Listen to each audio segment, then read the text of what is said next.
Pemirsa, kita kembali ke informasi aksi heroik polisi yang terjadi di Kabupaten Tebo, Jambi.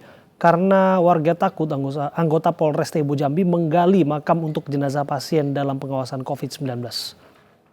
Karena banyak warga yang takut, sejumlah anggota Polres Tebo Jambi dengan dibantu warga menggali makam untuk jenazah pasien dalam pengawasan COVID-19 di Desa Pelayang, Kabupaten Tebo Jambi.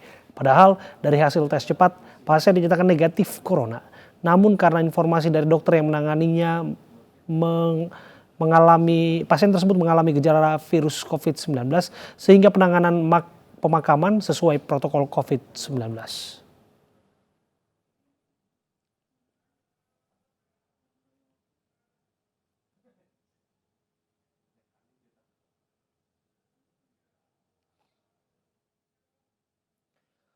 Kini kita sudah terhubung dengan Kapolres Tebo AKBP Abdul Hafiz. Assalamualaikum, selamat sore Pak Kapolres. Waalaikumsalam, selamat sore. Pak Kapolres, bisa dijelaskan kepada kami apa sungguh yang terjadi di sana hingga anggota Anda harus ikut menangani pemakaman? Nah, jadi dapat saya sampaikan, jadi kemarin waktu kita ada koordinasi kaitan dengan kegiatan di Kota, di situ kita mendapatkan informasi ada satu pasien yang malam itu baru masuk di UGD RSU Tebo, kemudian meninggal pada siangnya. Selanjutnya dari pihak rumah sakit menjelaskan kaitan dengan yang bersangkutan itu mengalami gejala-gejalanya. Selanjutnya kita ini karena mereka memperlakukan protokol untuk pasien COVID-19, makanya kita laksanakan sampai tuntas hingga sampai dengan pemakaman.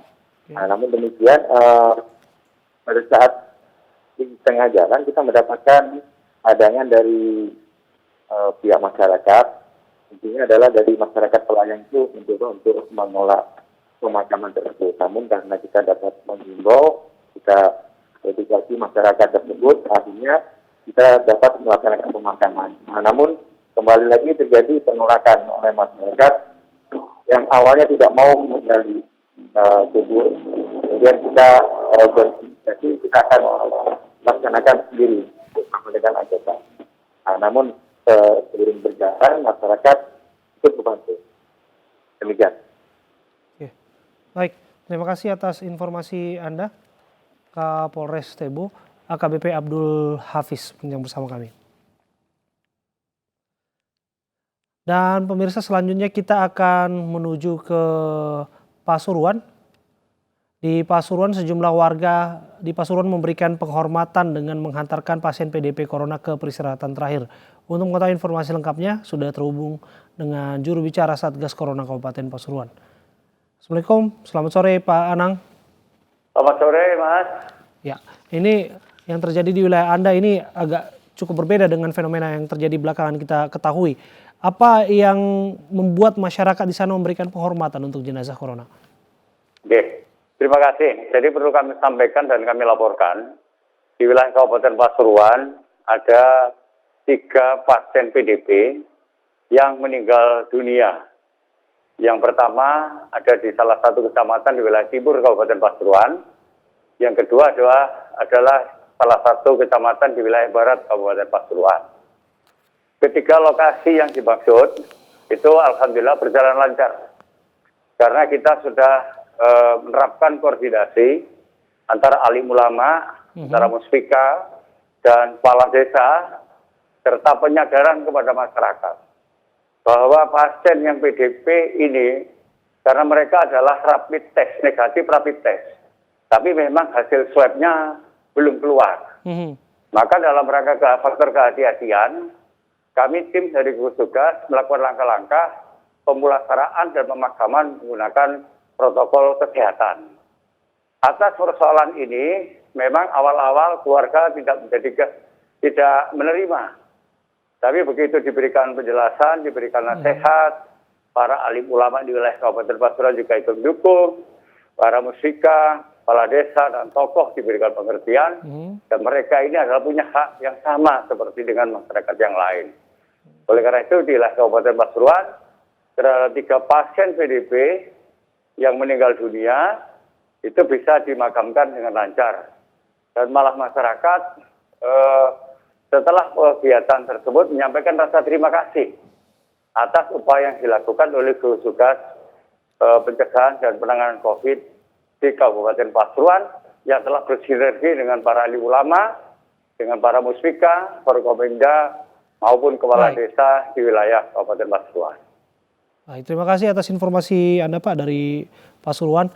Pemirsa, kita ke informasi berikutnya. Robot untuk merawat pasien corona berhasil diciptakan oleh peneliti dari Institut Teknologi 10 November, ITS Surabaya dan Rumah Sakit Universitas Airlangga.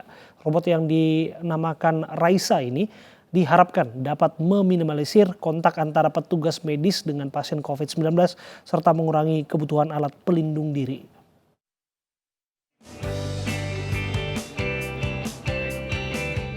Inilah Raisa, robot hasil ciptaan peneliti dari Institut Teknologi 10 November ITS Surabaya dan Rumah Sakit Universitas Airlangga. Robot Medical Assistant ITS UNER ini nantinya akan membantu kerja tenaga medis dalam penanganan pasien positif corona yang tengah diisolasi. Robot setinggi 1,5 meter ini dilengkapi dengan 4 rak bersusun yang dapat membawa barang dengan berat maksimal 50 kg. Selain itu, Raisa juga dilengkapi monitor untuk komunikasi 2 arah antara tenaga medis dengan pasien menggunakan multimedia. Robot ini mampu memberikan pelayanan kepada pasien yang sedang diisolasi seperti mengantar makanan, pakaian, maupun obat-obatan. Robot beroperasi dengan koneksi wireless Wi-Fi dan dikendalikan remote control dari jarak jauh. Robot Raisa mampu bertahan sekitar 8 hingga 10 jam. Kerjasama riset antara ITS dengan UNER, khususnya dari Rumah Sakit UNER. Jadi produknya ini memang dibantu di backup biayanya dari Pemprov Jawa Timur. Jadi nanti ke Pemprov itu kita dibantu 4 robot. Proyek robot untuk penanganan pasien COVID-19 ini mendapat dukungan dari pemerintah Provinsi Jawa Timur. Raisa diharapkan dapat meminimalisir kontak antara petugas medis dengan pasien COVID-19 serta mengurangi kebutuhan alat pelindung diri. Dari Surabaya, Jawa Timur, Yuda Prawira, iNews melaporkan. Dan telah terhubung bersama kami di Rut RS UNER, Profesor Nasrorudin. Assalamualaikum, selamat sore Prof. Selamat sore Mas Abraham ya. Ya, Prof, sesungguhnya seberapa efektif robot ini dapat mengasistensi pelayanan pasien COVID-19? Ya, jadi robot ini merupakan produk riset bersama ya antara ITS dengan Rumah Sakit Universitas Airlangga yang bermanfaat untuk membantu kegiatan-kegiatan penanganan COVID ya. Jadi yang jelas robot ini akan sangat bermanfaat untuk membantu tenaga kesehatan. Yang kedua akan mengurangi potensi penggunaan APD. Dan yang ketiga adalah meminimalisir potensi transmisi atau penularan COVID ini dari pasien kepada petugas kesehatan. Dan yang keempat yang tidak kalah penting, robot ini akan lebih memberi kesempatan kepada pasien untuk bisa beristirahat. Jadi tidak berulang kali dilakukan pemeriksaan oleh tenaga kesehatan, sehingga pasien harus berulang kali bangun dari istirahatnya. Maka dengan adanya bantuan robot ini akan lebih efisien, lebih ekonomis, dan kemudian bisa memberikan kesempatan pasien untuk bisa beristirahat dengan baik. Karena dengan istirahat yang baik, maka pasien tentu saja akan secara tidak langsung akan meningkatkan status kekebalan tubuhnya. Karena pasiennya lebih tenang, lebih bisa tidur, bisa istirahat, sehingga status imunnya berangsur-angsur akan cepat naik. Dan dengan demikian akan dihindari terjadinya komplikasi atau bahkan kefatalan pada akhirnya. Jadi robot ini sangat bermanfaat untuk membantu penanganan COVID begitu. Apa keistimewaan robot ini, Prof? Robot ini secara teknologi itu dikembangkan oleh ITS, tetapi fitur-fitur untuk masukan-masukannya ini dari Rumah Sakit UNER ya. Jadi di sini robot ini bisa diajak dialog ya. Bisa juga ada kamera di situ, kemudian juga bisa dipesan obat mana yang harus dikirim, linen mana yang dikirim, ke kamar berapa, dan sebagainya. Kemudian makanan-makanan atau minuman yang dikirim itu juga bisa diinstruksikan kepada robot ini. Dan robot ini dikendalikan oleh petugas yang hari ini sudah dilatih ya oleh tim ITS. Jadi petugas kami dari Rumah Sakit UNER hari ini ada 8 orang dilatih di ITS untuk dapat mengoperasionalkan dari robot ini. Sehingga hanya diperlukan WiFi aja di area itu untuk bisa operasional daripada robot ini. Jadi aktivitasnya bisa dikendalikan dengan sangat baik gitu. Oke, ini kan masih pilot project ya, Prof ya. Kapan ini segera bisa disempurnakan untuk pada prakteknya bisa langsung menangani pasien COVID-19?